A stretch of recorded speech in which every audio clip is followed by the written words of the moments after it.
여러분 반갑습니다. 지역자치연구소의 최용성이고요. 오늘은 그 성윤리 변화와 성정치의 위기 및 대안에 대해서 좀 말씀드리도록 하겠습니다. 그래서 뭐 동성애나 차별금지법, 젠더 이데올로기 등을 또 다루도록 하겠습니다. 제가 이제 그 이 성윤리 차원에서 특히 독일 쪽의 어떤 낭만주의가 사실은 금기를 넘어선 어떤 그런 그 낭만적 사랑을 조금 이렇게 많이 제하는 그 가능성이 있다는 제하는 그런 경향성에 대해서 이전에 말씀드린 게 있는데 이미 엥겔스 막스도 기존의 가정을 벗어났던 낭만 사랑을 좀 옹호했을 거예요.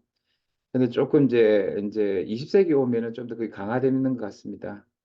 특별히 이제 이들이 그러면서도 이게 어떤 프레타리아 혁명과 다른 방식으로 문화 투쟁 형식으로 사실은 기독교 성윤리와 약간 어떤 다른 어떤 대안을 이제 모색하는 그런 경향성이 있었습니다. 그러니까 고전 마르크주의가 정치 경제적 맥락에서 그 프로테 혁명을 중시했다면 매우 마르크스주의자들은 그 뭘 중시했냐면은 어떤 그 하부 구조가 아니고 상부 구조, 특히 기독교 문화에 대해서 어떤 이를 해체하면서 대안적 어떤 가능성을 사회적 혁명과 함께 모색했다는 거죠. 그러니까 20세기 들어오면 이제 그람시, 이탈리아 그람시나 루카치 같은 경우는 문화 투쟁을 강조했어요. 상부구조 투쟁을 강조했는데, 그 중에 하나가 이제 기독교적인 어떤 가치가 노동계급에 대해서 어, 어떤 문제가 있다. 노동계급을 눈물게 하는 그런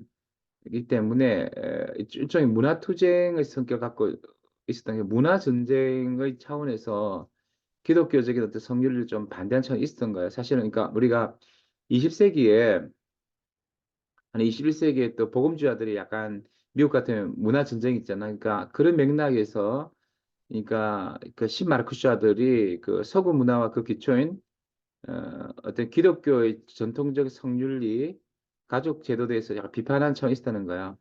또 이런 것들이 어떤 상부구조 투쟁에서 공산주의를 위해서 필요하다고 이렇게 본 거죠. 예. 그래서 이제 특별히 독일의 신마르크주의자들, 그 흔히 정신포석적 마르크주의라고 볼 수 있는 그 프랑크푸르트 학파, 그리고 과거 68세대의 혁명 사상도 자본주의를 타도하기 위해서는 뭐 다른 것도 있겠지. 억압적인 기독교 성도 도덕을 문화투쟁 형태로 해가지고 성해방론을 강조했죠. 그래서 이제 성을 정치적 관점에서 이데올로기 투쟁의 대상으로 삼아서 전통적으로 결혼과 가정과 양성제도의 엉들린 성을 해방시키고자 하는 그런 혁명을 이제 마르크스주의에 갖고 있어. 이것은 이제 19세기에 이제 낭만주의 전통을 좀 강화시킨 것인데 이런 것들이 또 어떤 논리적 근거라보다도 그런 분위기가 미셸 푸코나 제프리 빅스나 주디스 버틀러 같은 그 포스트 구조주의자, 성정치론자들에게 이어졌다는 거죠. 그래서 이런 젠더 이데올로기는 푸코나 버틀러의 주장처럼 우리가 꼭 이성의 중심, 부부 중심 성만을 보편화해야 되는 거. 이것은 어떤 동일자의 논리로 그것을 보편적 규범했을 때 타자의 다양한 성적 경험을 억압하는 것이 아니냐. 그래서 동성애나 레즈비언적인 성전환적, 소아성애적, 혼음적 형태의 성적 다양성을 인정해야 되지 않느냐. 이런 형태들에서 비판하는 어, 것은 이제 혐오 표현이라고 하는 거죠. 혐오 표현을. 그래서 이제 하면서 하니까 이제 그 기독교에서는 이런 것들이 거룩하지 못하다, 순결하지 못한 성질 이렇게 이제 비판하는 걸 이제 혐오 표현이라고 이제 하니까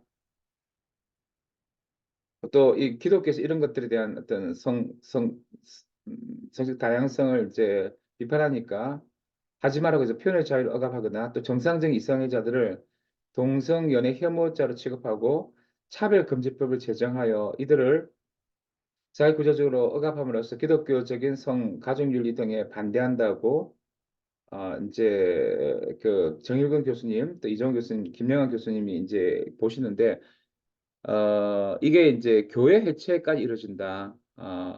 젠더 이데올로기가 이제 이런 비판을 하시는 거죠. 저는 이제 그게 나름대로 이제 사실은 어떤 문제의식이 많다 생각해요. 문화투쟁으로 이미 마르크주자들이 했던 것이기 때문에 그 부분은 이제 맞다고 생각하고요. 그래서 기독교적으로 대응을 해야 한다고 생각합니다.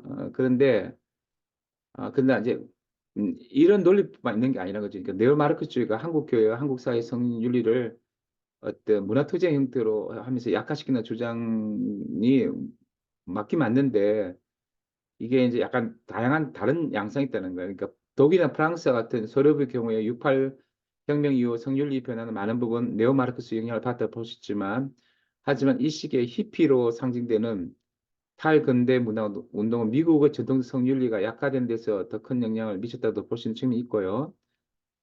또 사회학적 분석에 하면 오늘날 한국 사회에서 성윤리 변화는 후기 자본주의 논리에서 승리화된 것이다. 그러니까 그것이 바로 성상품화에 이제 또 영향을 끼치는 측면이 있다는 거예요. 그래서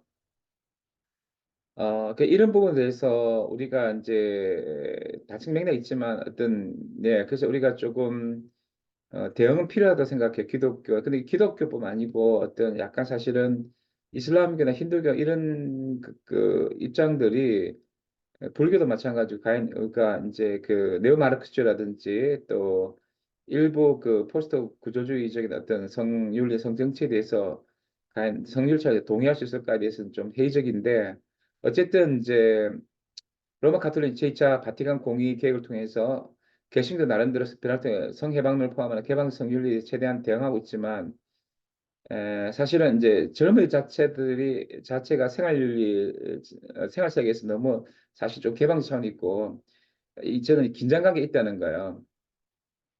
그래서 이거 어떻게 하냐? 저는 소통은 필요하다 생각하고요. 근데 저는 이 생각합니다. 이제 법이 중립적이보다 법을 통해서 상대방 입장을 길들이는 것은 굉장히 문제가 있다고 생각해요. 근데 기독교는 일반 전통적인 성윤리는 좀 거룩함을 추구하잖아요. 뭐 우리가 그렇게 산다기보다도. 그러니까 이제 제가 생각하는 그 마이클 워츠 같은 공동체주의자들 말하는 것처럼 관용이 필요한 것 같아요. 어차피 이게 어떤 불가 공약 정치니까 소통이 안 되는 거예요. 성윤리 자체가. 그렇다 해서 이렇게 뭐 이 네오마르크스주의라든지 포스트 구조주의 이 입장이 무조건 이뭐 논리적으로 맞다는 것도 아니고 근데 어떤 상대방 입장에 대해서 어떤 하나의 입장을 강제하려는 건 굉장히 문제가 있다고 생각합니다. 그래서 관용 가운데서 참는 거죠. 서로가 어떤 이게 용인할 수 없지만 참는 게 중요한 것 같아요.